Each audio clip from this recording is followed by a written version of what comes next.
So welcome to this course, which is all about shifting from stress to resilience. So we've got 9 chapters in this course. And the first one is called What is Stress and What is Resilience? So explaining what that is.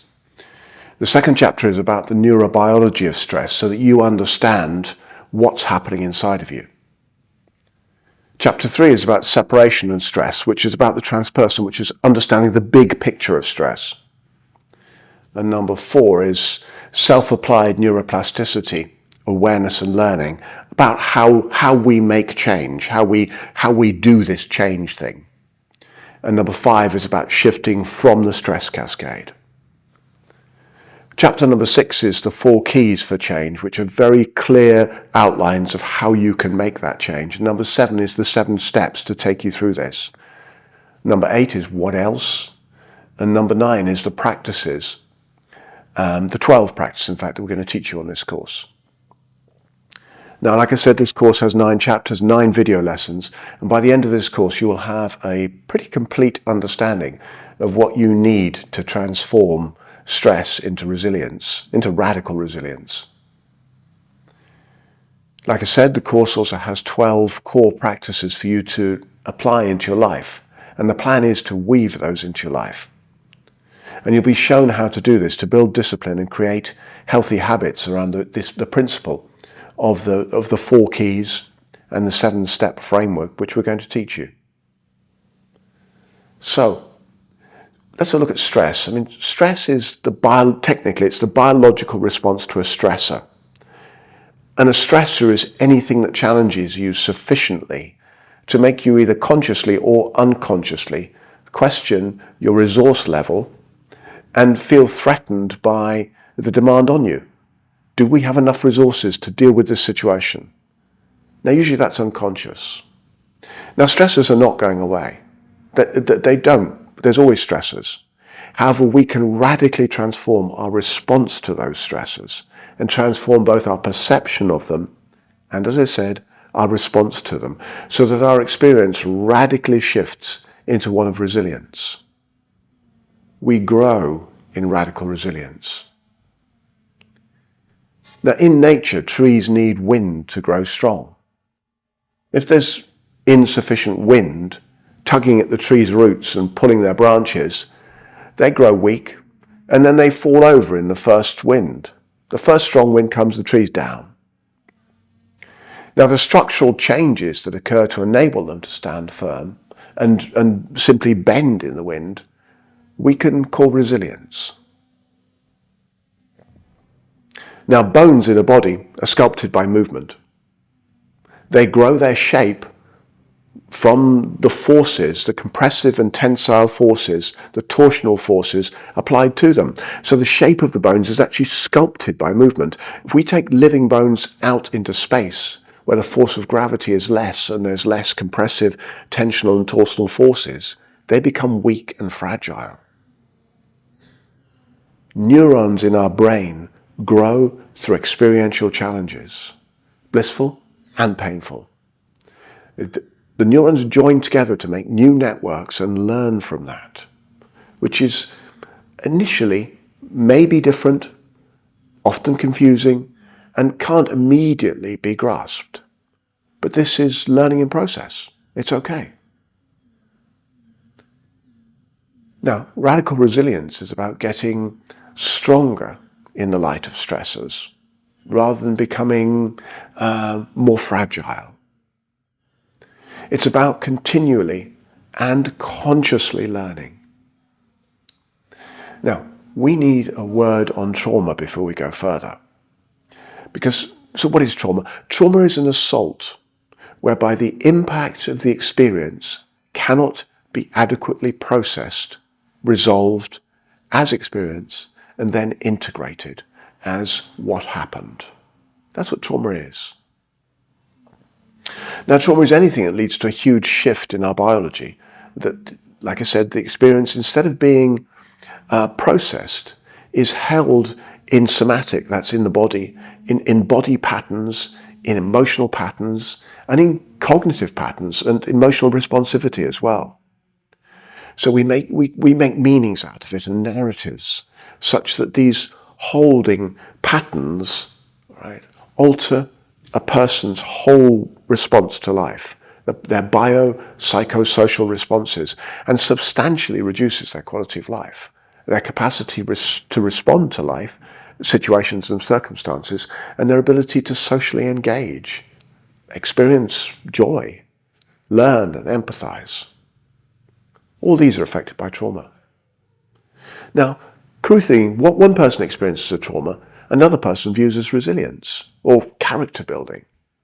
Because trauma is not just what happens to us, but what we consciously and unconsciously do with what happens to us.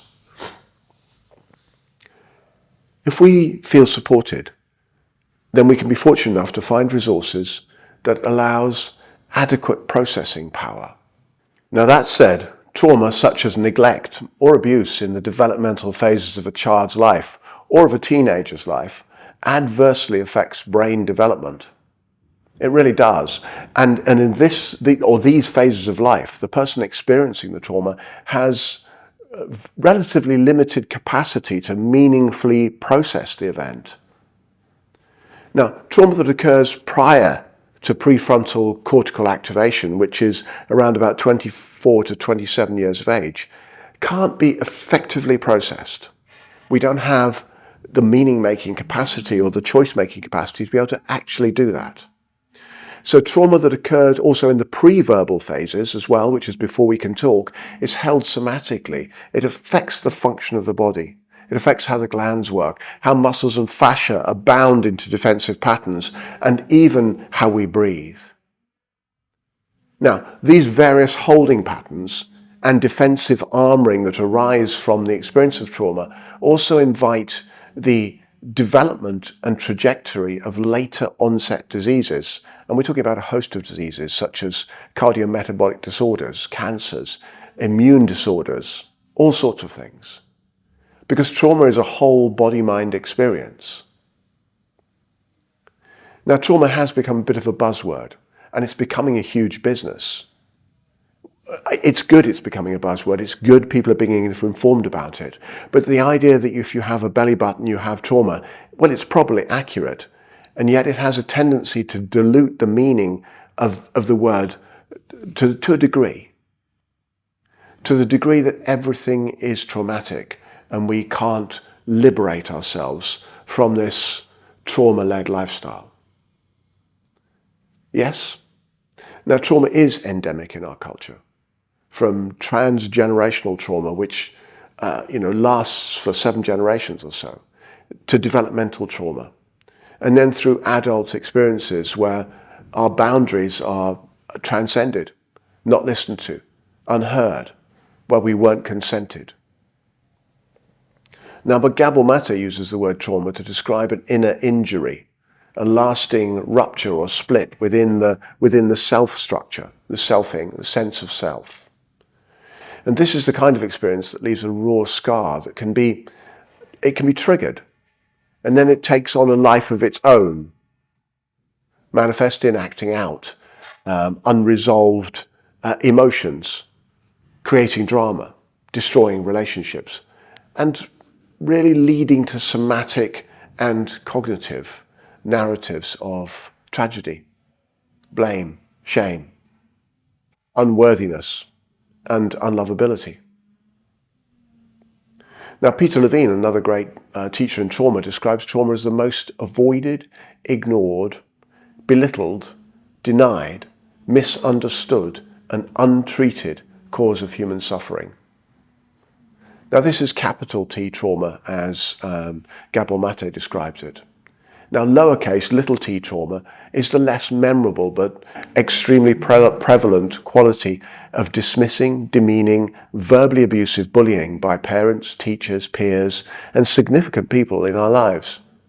And it's this prevalent, low-lying trauma that leads to suboptimal views of who we are, what our potential is, how to operate well in the world, who we can be, how we can be. It's also the response to neglectful ignorance, where our needs, our communications, our growing person, if you like, was simply shut down. Human beings are relational. We are relational. We're actually interbeing. We grow in this kind of relational synapse of interconnection and relationship. Now, if you starve a plant of nutrients and water, it doesn't grow well. It doesn't yield crops. Now, human brains grow best in a medium, a milieu of appropriate touch, appropriate challenge, appropriate communication, being witnessed and in sharing, in emotional resonance, and also in creativity. Now, big T and small t trauma are on a continuum. There's not big T trauma and small t trauma. It's a continuum. And these definitions are simply there to help us understand our experience, not to demean our experience or to minimize it or to demean that of others as just, oh, well, that was just small t trauma. That's not what we're talking about. Now, why am I talking about trauma in a stress and resilience course? Because it affects our capacity to effectively navigate stressors. It affects our belief in ourselves. It affects our available resources and how we perceive those resources.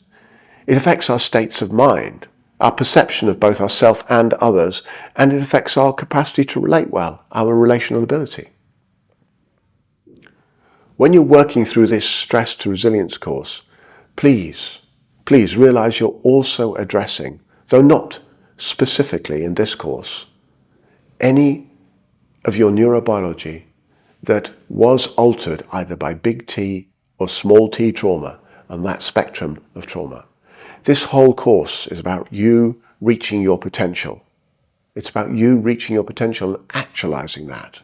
Now, if as you go through this you feel you need more support, then reach out to a competent and trauma-informed therapist. Find one. Find a mentor to reach out to. Or reach out to our team and we will find you the support that you need. We really will. To suffice to say that you're not alone in this work. We're all in it together. We are all in it together. And be courageous in reaching out and asking for what you want and what you need. This course is about transforming stress into resilience, into radical resilience, and finding more of who you are and how you can be in this world in a good way. Now, in this process, if you uncover triggers, they're an opportunity to grow and find even more resilience, and ultimately, liberation from trauma. Now, this is a process. Take your time, breathe well, and do the best you can, and enjoy it.